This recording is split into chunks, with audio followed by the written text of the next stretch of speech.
श्री शिवाय नमस्तुभ्याम। दोस्तों, आप सभी को हमारी आदि पूजा भक्ति चैनल में बहुत बहुत स्वागत है। आज हम आपके साथ पार्थिव शिवलिंग घर में अपने गमले में कैसे बनाएं और उसकी विधिवत पूजा अर्चना कैसे करें और विसर्जन सभी की जानकारी हम आपको इस वीडियो में बताएंगे। अगर आप भी सावन के महीने में या मासिक शिवरात्रि के दिन पार्थिव शिवलिंग बनाकर पूजा अर्चना करना चाहते हैं तो आप हमारे वीडियो में अंत तक बने रहें। शिव पुराण कहता है कि कलयुग में पार्थिव शिवलिंग का महत्व बहुत अधिक है। पार्थिव शिवलिंग सभी लिंगों में श्रेष्ठ है। पार्थिव शिवलिंग किसी पवित्र स्थान पर बना के ही पूजा अर्चना करनी चाहिए, अन्यथा फल की प्राप्ति नहीं होती। लेकिन आज के समय में हम नदी सरोवर जाकर पार्थिव शिवलिंग का निर्माण करके पूजा कर सके, ये सबके लिए संभव नहीं है। इसलिए आप अपने गमले में किसी पवित्र मिट्टी में शिवलिंग का निर्माण कर सकते हैं। हम सभी के घरों में गमले तो होते ही हैं। हम पूरी सावन शिव जी की पार्थिव शिवलिंग की पूजा कर सकते हैं तो बहुत अच्छी बात है। अगर आप रोज़ नहीं कर सकते हैं तो हर सोमवार को पार्थिव शिवलिंग बना के पूजन कर लें,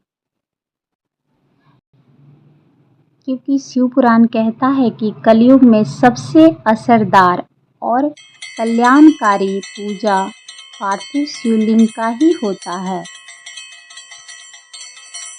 इसलिए अगर आप शिव के भक्त हैं तो आपको सावन मास में शिवलिंग की पूजा अवश्य करनी चाहिए। और अगर आप सावन में पूजा नहीं कर सकते हैं तो आप शिवरात्रि के दिन पार्थिव शिवलिंग की पूजा अवश्य करें। पौराणिक मान्यता के अनुसार पार्थिव शिवलिंग की पूजन की शुरुआत प्रभु श्री राम ने की थी।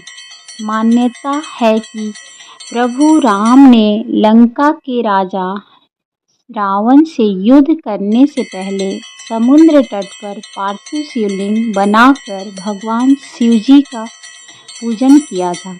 मान्यता ये भी है कि शनिदेव ने अपने पिता से ज़्यादा शक्ति प्राप्त करने के लिए काशी में पार्थिव शिवलिंग की पूजा की थी। अगर हम पार्थिव शिवलिंग का पूजा करना चाहते हैं या कर रहे हैं तो पार्थिव शिवलिंग को पूजा के बाद ज़्यादा देर रखना नहीं चाहिए। अतः अगर आप सावन में या फिर मासिक शिवरात्रि में पार्थिव शिवलिंग का निर्माण करके पूजन करते हैं तो रोज़ आपको पूजा के लिए पार्थिव शिवलिंग बनानी होगी और पूजा के बाद उसे विसर्जित करना होगा, अन्यथा आप अलग से आप नहीं कर सकते हैं। अगले दिन जब आपको फिर से पार्थिव शिवलिंग की पूजा करनी हो तो आप नया बनाकर ही उसकी पूजा करें। अत्यंत शुभ और कल्याणकारी होता है। मान्यता ये भी है कि पार्थिव शिवलिंग की पूजन से मनुष्य के सभी पाप कट जाते हैं। महादेव कहते हैं, मेरा जो भक्त पार्थिव शिवलिंग बना के पूजन करता है, मैं उसके हर कष्ट को दूर कर देता हूँ और उसको कभी भी अकाल मृत्यु के भय से डर नहीं होता। उसकी सारी डर मैं मुक्त कर देता हूँ और उसको संसार में सारी सुख सुविधाएं मिलती है। जो मेरे पार्थिव शिवलिंग बनाकर पूजन करते हैं, मैं उसके साथ हमेशा बने रहता हूँ। पार्थिव शिवलिंग का जब आप निर्माण करें तो आप उस पर गंगा जल छिड़क के ही मिट्टी को बनाएं। गमले में ही बनाएं पर गंगा जल ज़रूर डालें और उसको निर्माण करके आप उसे छोड़ के कहीं न जाएं आप उसे सारे सामान पहले से ही रेडी रखें और आप जो भी अभिषेक में चढ़ाना चाहते हैं, लाल चंदन हो, ध्रुवा, फूल और पंचामृत से आप उनको स्नान करा दें। विधिवत अगर आप पार्थिव शिवलिंग की पूजा करते हैं तो आपकी सारी मनोकामना पूर्ण हो जाती है। और अगर विधिवत आप पार्थिव शिवलिंग का पूजा करते हैं तो फल की प्राप्ति आपको तुरंत ही देखने को मिल जाती है। आप मेरे इस वीडियो में देख सकते हैं कि मैंने शहद, दूध, दही, गंगा जल से शिव जी को स्नान कराया, घी भी डाला। जो मेरे पास अवेलेबल था मैंने सभी कुछ चढ़ाए हैं।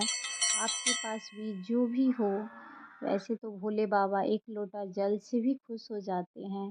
तो आपकी इच्छा है, आपके पास जो है आप पार्थिव शिवलिंग बनाकर उसकी पूजा अर्चना कर सकते हैं और अपने घर में ही आप भगवान का आह्वान कर सकते हैं। आप जब भी चरणामृत, पहले तो जल चढ़ाए, फिर चरणामृत से स्नान कराने के बाद उन्हें फिर जल चढ़ाना चाहिए, तब शुद्ध माना जाता है। उसके बाद आप फूल पत्ती, बेलपत्र, प्रसाद सब कुछ चढ़ा सकते हैं। आप विधिवत उनकी पूजा करने के बाद धूप दीप दिखाए आप शिव चालीसा का पाठ करना चाहते हैं तो आप वो भी कर सकते हैं। उसके बाद आपका दिया ठंडा हो जाए तो आप उनका विसर्जन कर दें। विसर्जन करने के बाद आप सारा चीज़ गमले में ही रहने दें, अपने आप सूख जाएगा। और आप अगले दिन अगर पार्थिव शिवलिंग फिर से निर्माण करना चाहते हैं तो आप बना सकते हैं, आप फिर से पूजन कर सकते हैं। धन्यवाद। अगर आपको हमारी वीडियो पसंद आई तो लाइक एंड सब्सक्राइब ज़रूर करें। धन्यवाद।